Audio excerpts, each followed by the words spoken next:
אתם שומעים אותי? של מי העט הזה?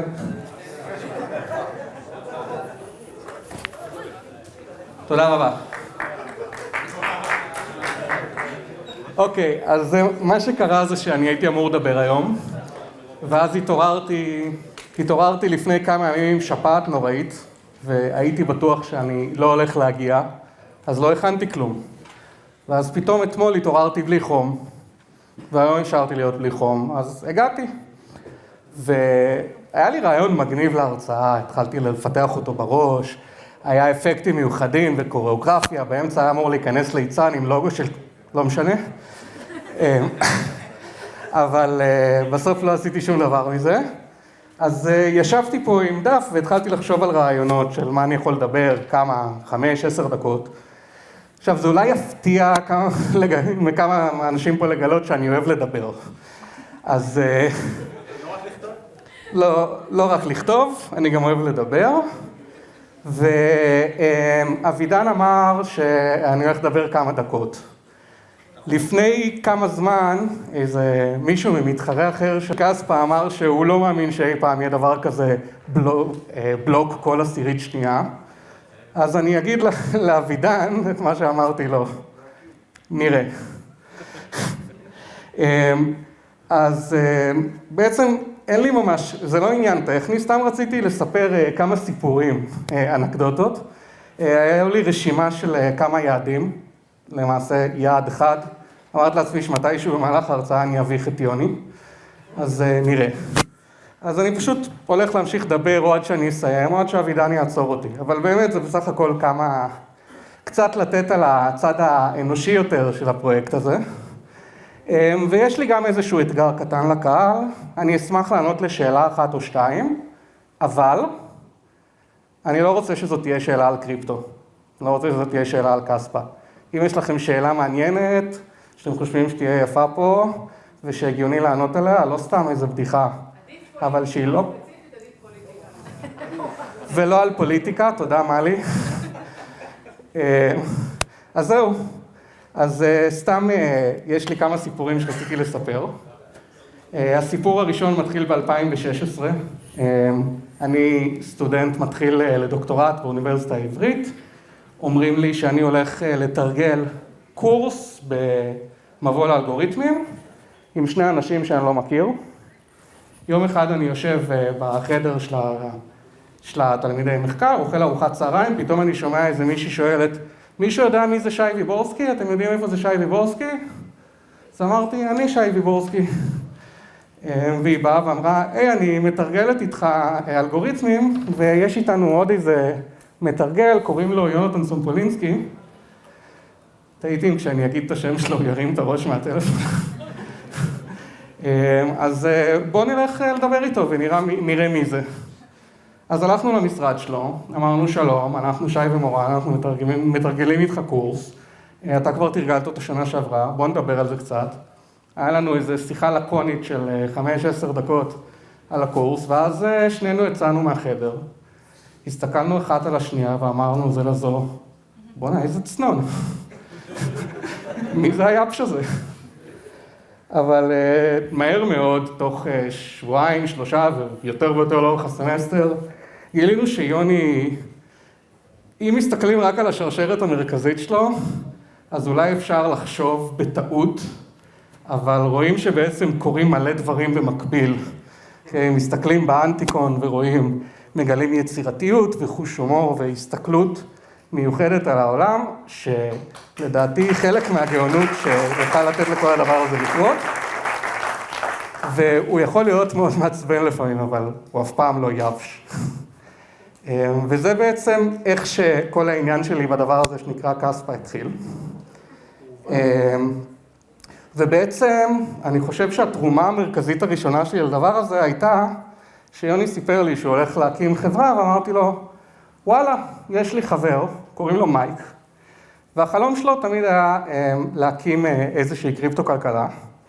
אולי אני אשלח ביניכם. עכשיו, מייק הוא באמת חבר טוב, וזה חבר שהיינו נפגשים אצלו הרבה פעמים בבית ויושבים ועושים כל מיני שטויות חוקיות יותר ופחות. ואז יום אחד יוני בא לבית של מייק להחתים אותו על חוזה. והסיטואציה הזאת של לראות את יוני, כולו איש רציני שבא להקים חברה, נכנס לסלון הזה, איפה שאנחנו משחקים בפלייסטיישן, איך אומרים, פגשתי את אמא, אוכלים סנדוויצ'ים? אז זה היה כל כך out of context, שזה... אני אפילו לא יודע כל כך איך לתאר את זה, אבל אני חושב שהשידוך הזה שעשיתי בין יוני למייק, זה היה היום שבו אני בטעות ייסדתי את דאגלאבס.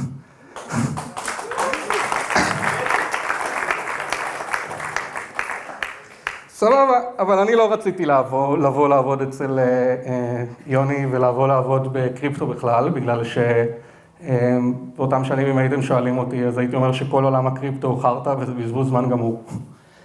ובאיזשהו שלב בכל זאת הצליחו לשכנע אותי לבוא, אבל בגלל שעבדתי בתור סטודנט במשרה מאוד חלקית, המשרה שלי הייתה מה שנקרא ספק רייטר.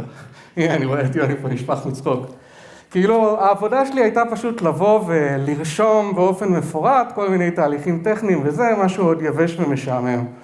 ואני זוכר שהמנכ"ל של החברה אז, ז'או, בא וראיין אותי, והוא שאל אותי, מה אתה עושה בחיים? ואמרתי לו, אני עושה דוקטורט במחשוב קוונטי. והוא אמר לי, רגע, למה אתה ספק רייטר? אמרתי לו, לא יודע, זה כי אני סטודנט, אז לא יכולים להעסיק אותי כחוקר, אבל בפועל כל מה שעשיתי בחברה הזאת זה לחקור. ואני הבנתי שאחרי זה נהיה סוג של בדיחה כזאת, שהוא הולך ואומר לאנשים, תשמעו, אפילו הספק רייטר בחברה הזאת הוא דוקטור במחשוב קוונטי. סבבה, החברה התפתחה, לאט לאט זה נראה כאילו הולך אשכרה להיות קיים מטבע. ואז התחלנו לריב על איך יקראו למטבע הזה.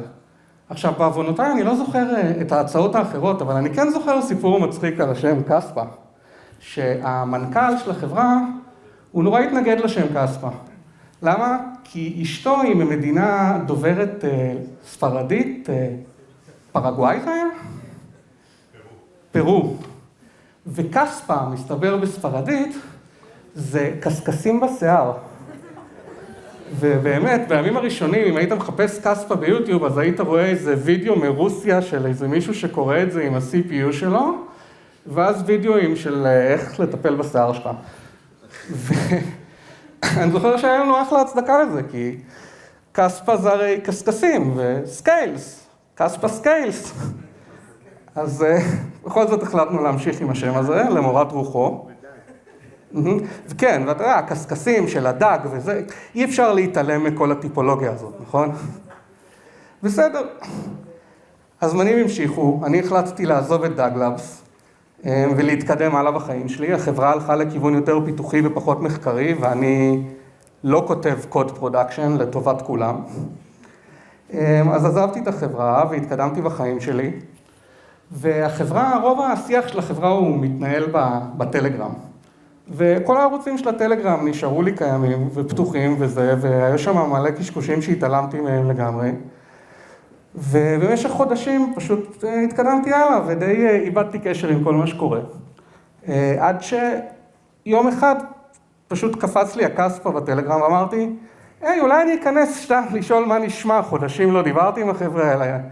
ואני נשבע לכם שזה סיפור אמיתי, אני כזה נכנס, אני אומר, היי חבר'ה, מה נשמע? מלא זמן לא דיברנו. וגדי גליקברג כותב לי, המיינט עלה היום, תתחיל לכרות.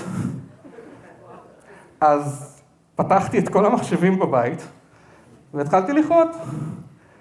ואם זה לא היה קורה, אם הייתי מאחר בשבוע או בחודש או בכלל, אני לא יודע אם הייתי נסחף על הרכבת הערים הזאת, אבל כאילו מאותה שנייה החיים שלי הפכו להיות שבויים של הדבר הזה שנקרא קספה, שלא מוכן לשחרר ולהחזיר אותם לדברים אחרים. ואני מצאתי את עצמי, פשוט, הסיטואציה הייתה שיש פה צוות של אנשים נורא מוכשרים, שיושבים ועובדים על הדבר הזה ומפתחים אותו וכותבים קוד, ואני הייתי out of touch לגמרי. אני לא נגעתי בדבר הזה חודשים, אני בכלל, כשעזבתי בכלל עוד לא היה מיינט, היו כל כך הרבה עניינים שלא הייתי מודע אליהם בכלל, אבל אני רציתי לתרום ואני רציתי לעשות, ואני פשוט מצאתי את עצמי ממלא את כל החורים, וזו הייתה חוויה מעניינת. אני תוך חודש אני הפכתי להיות מנהל קהילה, אני הפכתי להיות בן אדם שמרים קרנות פיתוח. אני הפכתי להיות מנהל פרויקט קריאה במאות אלפי דולרים. והפכתי להיות בן אדם שפונים אליו כדי שיתווך בין מה שהמפתחים עושים לבין העולם הרחב, וכאילו זה שיש לו את הזמן לדבר איתם ולהציק להם ולהוציא מהם את מה שקורה, ואיכשהו, לא יודע, מצאתי שהדרך שבה אני יכול לתרום לכל הדבר הזה היא סוג של לתת את הצד האנושי. עכשיו, זה לא בגלל ששאר האנשים הם לא אנשים, זה בגלל שהם היו עסוקים באשכרה לעשות את העבודה האמיתית שאני לא הייתי יכול לעשות, כי הייתי יותר מדי out of the loop. אז ניסיתי פשוט לנצל לטובה את זה שאני רגל אחת מספיק טכני בשביל להבין מה קורה, אבל רגל שני לא מספיק מחובר כדי להתגייס לעבודה, ואני יכול לתרום בדרכים אחרות. עכשיו, פה היה לי אחלה סיפור על הפעם ההיא ששרפתי $1,000,000, אבל הרסו לי אותו. מה? איך זה קרה? אוקיי, מיכאל כבר סיפר את זה, וגדול מה שקרה זה שהייתה איזו תקלה טכנית שהפילה את הרשת, משהו כמו שבועיים אחרי שהיא קמה לשידור, ואז היינו צריכים לבקש מכולם להפסיק לכרות, ואז היה צריך לסדר את כל העניינים ולהריץ את הכל מחדש, אבל כשמריצים את הכל מחדש, מישהו צריך לכרות כדי שדברים יזוזו, כי אם אין קריאה, אז שום דבר לא זז, לא נוצרים בלוקים, הרשת לא מתפקדת. עכשיו, זה לא הדבר הכי הוגן בעולם, כאילו מצד אחד אנחנו אומרים לכולם תפסיקו לכרות, ומצד שני אנחנו קוראים. אז קרינו את כל הכסף הזה לאיזושהי כתובת מיוחדת, ואז הצבענו מול הקהילה, מה אנחנו הולכים לעשות עם כל הכסף הזה שהצטבר? 11 מיליון כספה. עכשיו, 11 מיליון כספה באותה תקופה היה שווה, לא יודע, 5 שקל. זה לא היה שווה שום דבר. לא, אני מגזים, זה היה איזה $1,000 אפילו, הייתי אומר. והקהילה הצביעה, האפשרויות היו להשתמש בזה לפיתוח, או אחת האפשרויות שהקהילה הציעה זה שאנחנו ניקח את זה, אבל לא ממש רצינו, או לשרוף את זה. 40 ומשהו אחוז מהקהילה נראה לי הצביעו לשרוף את זה, לא רוב, אבל מספיק אנשים כדי שנרגיש שאנחנו לא entitled לכסף הזה. לי היה את הגישה לארנק הזה, אז פשוט ישבתי ושרפתי את זה, ועוד מסיבות טכניות לא הייתי יכול לשרוף את הכל בבת אחת, הייתי צריך לשרוף את זה במנות קטנות, ופשוט ישבתי ושרפתי ושרפתי ושרפתי ושרפתי, מה שהיום שווה $2 מיליון? משהו כזה. עכשיו, נשארו 42 כספה ששמרתי לעצמי למזל, כי זה היה בכפולות של 10,000 כספה. לא 42,000, 42 כספה. שזה שווה היום 35 שקל, נראה לי, משהו כזה. אוקיי, אז זה הסיפור של החיים שלי אחרי האמת. פשוט עשיתי פה רשימה של כמה סיפורים שאני רוצה לספר. אז טוב, האמת יש פה עוד כמה סיפורים, אבל נראה לי אני אדלג עליהם, כי אבידן מתחיל לתת לי פה את ה-evil eye. אז רק אני אענה לשאלה אחת ששאלו אותי, של מכל הפאד שאכלנו על כספה, מה הפאד שהכי הצחיק אותי? עכשיו, לפני כמה זמן יצא משחק, דיאבלו 4.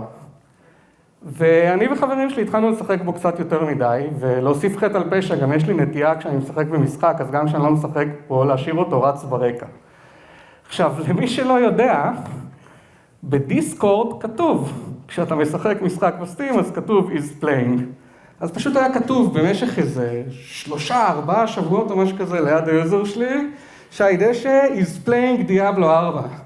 ואז נכנס איזה מישהו לפרייס דיסקשן והתחיל להגיד, מה הולך עם הפרויקט הזה? הבטחתם לנו ראסט, הבטחתם לנו דארק נייט, וכל היום הדב רק יושב ומשחק דיאבלו 4. אז זה סיפור הפאד האהוב עליי. וזהו, עכשיו אני באמת אפסיק לדבר כאן, זה סתם כמה שטויות שרציתי לומר, אבל לסיום אני רק אשאל אם מישהו חשב על איזושהי שאלה שהוא רוצה לשאול אותי, שלא קשורה לקריפטו או לכספה. חיליק. לא קשורה לקריפטו או לכספה? כל כך הרבה שאלות, אבל לא... תנסה אותי. לא, שאלות לא טכניות, אבל אם אתה איש המדיה, אז מי שואלים את השאלות שצריך לשאול? בפאנל. כן, יהיה גם פאנל אחרי זה. כן, אז אני רק רוצה לסיים את זה ולהגיד תודה להדר, איפה הדר? קום שנייה. תודה רבה שארגנת את כל הדבר הזה, זה לא הובן מאליו, זה מאוד יפה לראות איך הקהילה הישראלית צומחת ביחד עם הקהילה העולמית, ויש פה רק עוד בן אדם אחד שראוי להזכיר. אתה יכול לקום בבקשה, יהודה? אני רוצה שכולכם תכירו דמות היסטורית. זה הבן אדם הראשון אי פעם שקרא לכספא שיטקוין. ועכשיו הוא בצד שלנו. חזק בצד שלנו. חזק בצד שלנו. וזהו דמות בלתי נפרדת.